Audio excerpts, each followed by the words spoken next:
সমাগত ৰাজ্যৰ বিধানসভা নিৰ্বাচন। বিধানসভা নিৰ্বাচনক লৈ প্ৰতিটো ৰাজনৈতিক দলে নিজৰ নিজৰ ৰণকৌশল প্ৰস্তুত কৰিছে।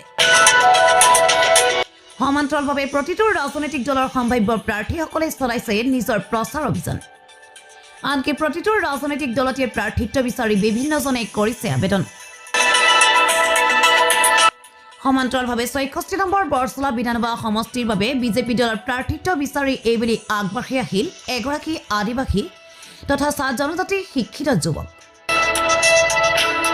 লক্ষণীয় বিষয় এয়াই যে বৰছলা বিধানসভা সমষ্টিৰ পিৰাকটা গাঁও পঞ্চায়ত এলেকাৰ বেলখিৰি লাইনৰ বাসিন্দা তুলাৰাম সোণা আৰু কুসুম সোণাৰ জ্যেষ্ঠ পুত্ৰ বিষ্ণু সোণাই প্ৰাৰ্থিত্ব বিচাৰি ভাৰতীয় জনতা পাৰ্টীৰ শোণিতপুৰ জিলা কাৰ্যালয়ত দাখিল কৰিছে আবেদন।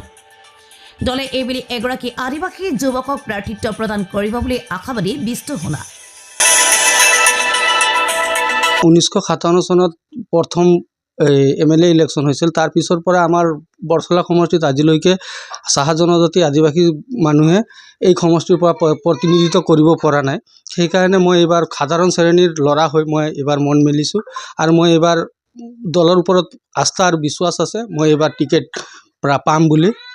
মই এতিয়া বৰ্তমান দলৰ এজন বুথৰ সভাপতি, তথাপিও এই দলত মোৰ এটা দৃঢ় বিশ্বাস, এই দলত এজন সাধাৰণ চাহ বনোৱা এজনে যদি চাহ বিক্ৰেতা এজনে যদি ভাৰতৰ প্ৰধানমন্ত্ৰী হ'ব পাৰে, মই এজন চাহ বনোৱা মই এইখন বৰছলা সমষ্টিত বিধায়ক হোৱাৰ এক সুযোগ আছে বুলি মোৰ আশা আছে।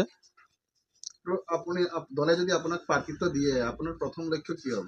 মই বৰছলা সমষ্টিৰ সময়ত উন্নয়ন কৰিব মোৰ চেষ্টা কৰিম পূৰ্ণভাৱে আৰু সমাজখনক বৰছলা সমষ্টিক আগুৱাই নিবৰ বাবে মই চেষ্টা চলাম।